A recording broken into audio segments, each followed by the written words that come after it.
Right, we're away. Hello, everyone. This is Lee Ashby here for BSMA Motocross Memories. I'm here speaking to a former GP star, Billy Liles. How you doing, Billy? Doing well. Really good to see you. Thanks ever so much for doing this. I know you've gone to a lot of trouble to be able to do this today, so I really appreciate it. You got to start learning new technology. That's it, all the mod cons and all that. Right, here we go then. Question number one. What was your favourite track as a schoolboy? And then what was your favourite track as a pro as well? And why? As a schoolboy, I would probably say the NMA National Track in Oklahoma, Ponca City. Okay. Did quite well there. And my favorite track as a professional in the United States would have been Unadilla, New York. A great GP track. And honestly, my favorite in Europe would be between two. It would be Hawkstone Park and Hollican Sward, which they were awesome, rough, gnarly tracks that I did well at. Did you really like the sand then? Because that's both tough sand tracks, aren't they? Yeah, well, Hawkstone. Yeah. The wooded part was loamy, soft, and it's kind of funny because from the States, I come from hard Georgia clay, so. So it wasn't really your natural thing then, really?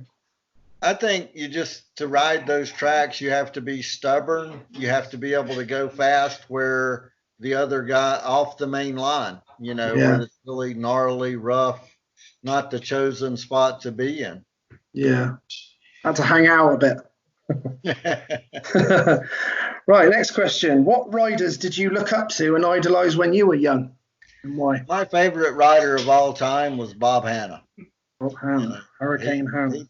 He talked a big game, and he could back it up, And as far as my European riders, I had a great respect for Jobet, Eric Gabors, Thorpe, and Kurt Nickel. I mean, I know Kurt and I never won national or world titles, but we were always in contention and always in the front. And frankly, we worked just as hard every bit as they did. Yeah, for sure. I remember that. Right, next one. Who were your closest rivals in your racing days, and who did you enjoy racing with the most, and why?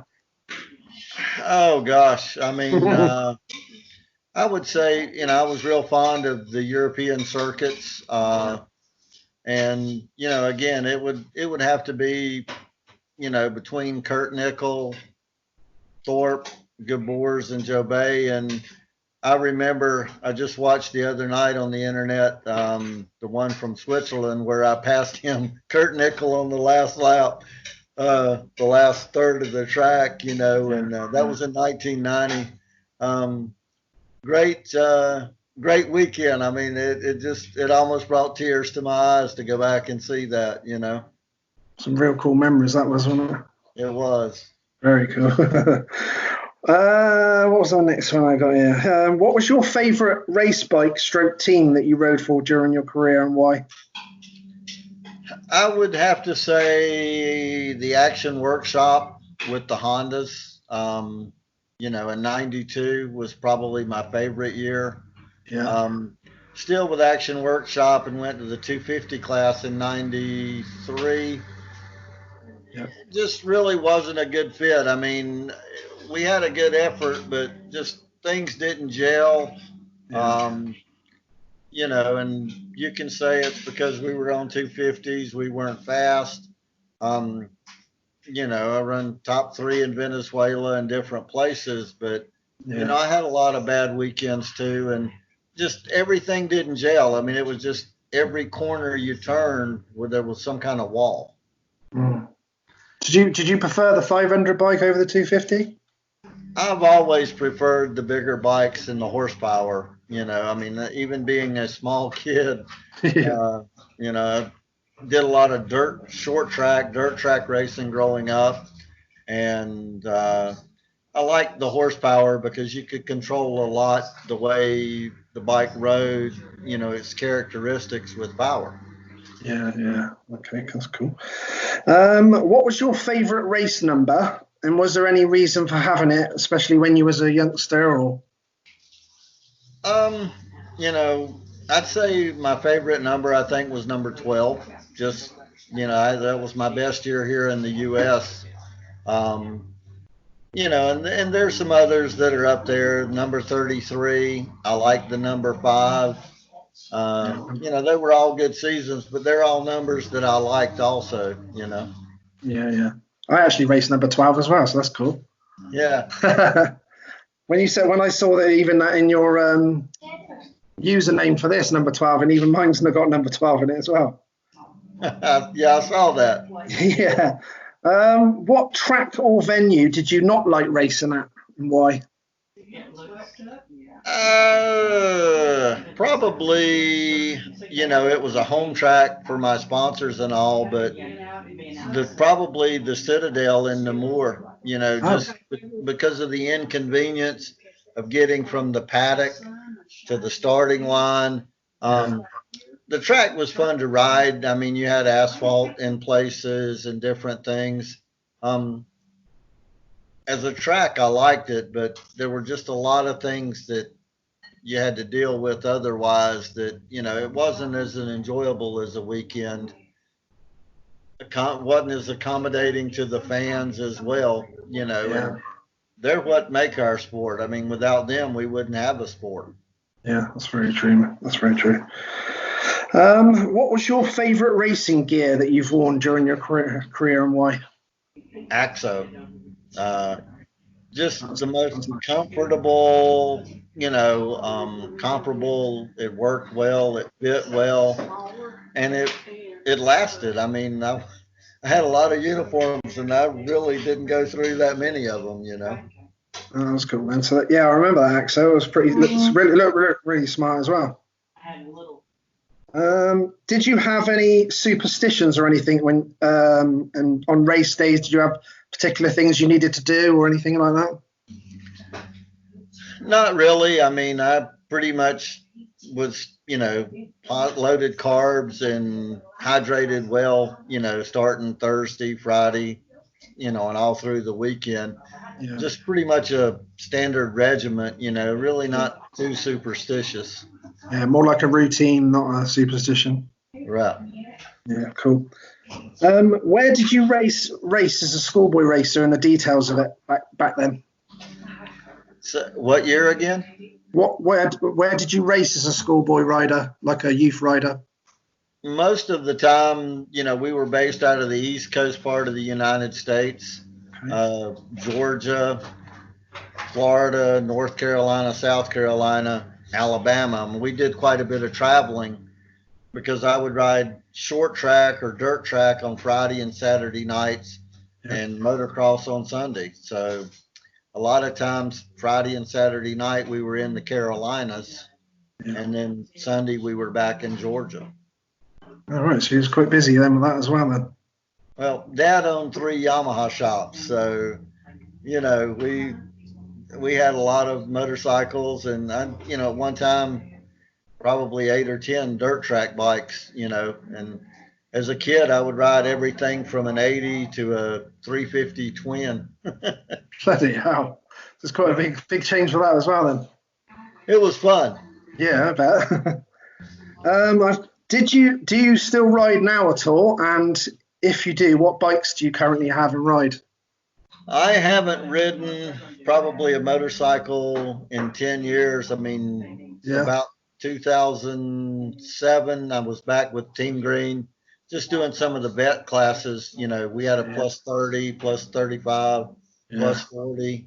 Um, and then once I stepped back a little bit from that, I was doing some of the ARMA vintage events yeah. for about 2 or 3 years and had a good time. I still talk with some of the Olins boys and Bob Spees and a few other guys that they still are doing some of the vintage racing and stuff. It was Yeah. good fun. Yeah. When did you finish your competitive racing career and why? Roughly, I mean, I stopped, my professional career in 94, but I still did a lot of club racing through about '08, local club organized events. Um, and, I did after that for about 2 more years some vintage events.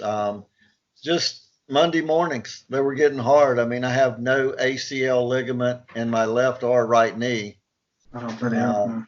and, I've had that since 1984. So I fought with it quite a few years, and Yeah. just, you know, without training every day and getting up on a Monday morning, going to work, Yeah. it's tough. It's hard work. Yeah, it's definitely, isn't it? Even when you're fit. Oh, yeah. Yeah. What other sports do you enjoy watching or doing after your MX days or even during? I watch football, American football, in Okay. playoff season just, because always being from Atlanta, we've never won a Super Bowl in football or anything like that. Big Yeah. NASCAR fan, Okay. um, you know, and a big Formula One fan. I still watch every bit of that Yeah. on TV. Being from Italy and kind of close to the Ferrari team and Yeah. stuff. Real amazing cars and just phenomenal equipment. Have you gone and watched that live at all? Much? Yeah, well, we were able to go once in a while and see some of the testing and stuff near Milan. I never Yeah. saw an actual F1 race other than on TV. Yeah. Yeah. Uh, but I've been to a few of the NASCAR events early in my career when Wrangler sponsored Dale Earnhardt. We used to cross over some events like in California. They'd come to ours, we'd go to theirs. Um, just a little bit. But I always liked the NASCAR as well. Oh, that's cool. What was your most memorable race or meeting that you've enjoyed the most, and why does it still stick in your memory today? I would say the 1992 Motocross Des Nations, Yeah. just because we had won, I think, 13 consecutive years, Yeah. and none of the top riders from America would accept an invitation to Yeah. go. I mean, they declined them. Yeah. Um, and, originally we were supposed to go with Bobby Moore, Donnie Schmidt, and myself. Yeah. And Bobby and Donnie, for some reason, backed out at the last minute. Yeah. And I got a phone call and they said, "Will you still go with Mike LaRocco and Jeff Emick?" And certainly, I mean, we were always underdogs. I Yeah. mean, Emick had a tough career, and LaRocco had some tough moments in his career, but I mean, they were Iron Men. Yeah. And, you know, we were representing our country and we went and upheld the task. I think finally you could have counted all 6 of our motos and 5 of everybody else's, and I think we would have still won. Yeah. Uh, you know, it was just a wonderful weekend. Went perfectly. It I've did. I mean, we had some goes. I think LaRocco went down, was run all over in the first turn, jersey torn off. But like I said, he was tough. Yeah. Yeah. I remember he was very tough. Yeah. That was a brilliant day then. Who were your best mates during your racing career, and do you still keep in contact with any of them? I would the latter part of my career, Kurt Nickel and I were good friends. I mean, we would go out and eat during the week, one night here and there. Played a lot of squash because he actually had an apartment in Turnhout in Belgium, Hmm. and that's where I was at as well. And he and I we really enjoyed each other's company, and we got along quite well. Haven't kept in contact with a lot of people because when I've come home, doing a lot of club racing and stuff, and then working all the time, uh, just really haven't been good about staying in contact. Yeah. It's easily done though, and easily done. Busy lives. Oh yes. What I was going to ask you about actually, when you were just mentioning about that with Kurt, as I remember, was it? I think it was '92. Was it 92 when Joe Bay just sneaked Nickel in the last round by a couple of points? Was it 92? I think it was. Because I remember watching the video from Motorvision that used to cover all the GP coverage, and there was something about because they were I don't know if it was Kurt that was like worried about that no one was going to get in between him and Joe Bay. He needed someone else to get in between him to win or something. Yeah, I think that started around the Hawkstone weekend. Oh yeah. And it's a tough game. I mean, Yeah. Because we're all out there to win, and nobody's going to give anything up. Yeah. So it's sometimes just the way it is, isn't it? Right. What do you miss most about your racing days? I would say the friends that I made and the travel. Yeah. The different places that we went. I do miss some of that because I had a lot of good friends over there. I had a Finnish mechanic, Ari Skog, which I've talked to once every couple of years, but I haven't seen him in forever either. And he went on and worked with Joe Bay in my last season when I went to Joe Bay's team. He was kind of the head mechanic, and again, I won another GP my final year there, and I look back at that, and that was a good memory too. Yeah, for sure. Do you have any regrets at all from your racing? As in, like, if was there a meeting that you feel like you should have won or done better at, or riding a certain bike for a season that you wish you hadn't, or anything like that? I would probably say my crash in 1990 in Italy when I broke my femur. I could take that lap back. Yeah. We were struggling. Our bike was running a little rough, and I think some of it was the jetting, and we were getting real close. Yeah. And still, we needed to go another step or two further, and it just caught me off guard. I should have settled down a little bit and not, but it was kind of heat of the moment. Yeah. It happens. I'd like to have that one lap back. Yeah, change that for sure. What have I got here? Can you tell us a funny story from your racing day memories? Oh gosh. There's plenty. Yeah, basically putting spices in my mechanic's food. They didn't care for hot food, and I like Mexican food, different things. I was all the time messing with him, putting spices in stuff, and it was good fun. I mean, I wouldn't do it, on a Friday, Saturday, or Sunday, but during the week, I was all the time trying to pull something over on them. That's pretty cool. That's brilliant. Can you tell us, if you only had to use 3 words to describe the style of riding the way you rode, can you think of 3 words that would describe the way your characteristics were? Wild, crazy, and, well, it's going to be 2, full throttle. Yeah. It's very exciting to watch, though. Wide open, crazy. Yeah. Which, again, not so much out of control, but if a foot was off here or a foot off there, that just meant I was on my game. You just went for it. Inherited that Bob Hanna riding style. Yeah. Just when I was like that, I was always wiping my goggles with my finger, saving tear-offs. I would, there's a picture at Hawkstone coming over one of the jumps on the Action Workshop Honda. Yeah. I've got my hand up here, and that's what I'm doing. It's kind of getting all the grit off the goggle to save tear-offs. Yeah, because you definitely need them around there. Right. What would you say that were your strengths and possible weaknesses you feel that you had during your racing days? I would say my strengths, in the beginning of my career in Europe, I would say my weakness was lack of physical conditioning, going from 30-minute to 40-minute motos.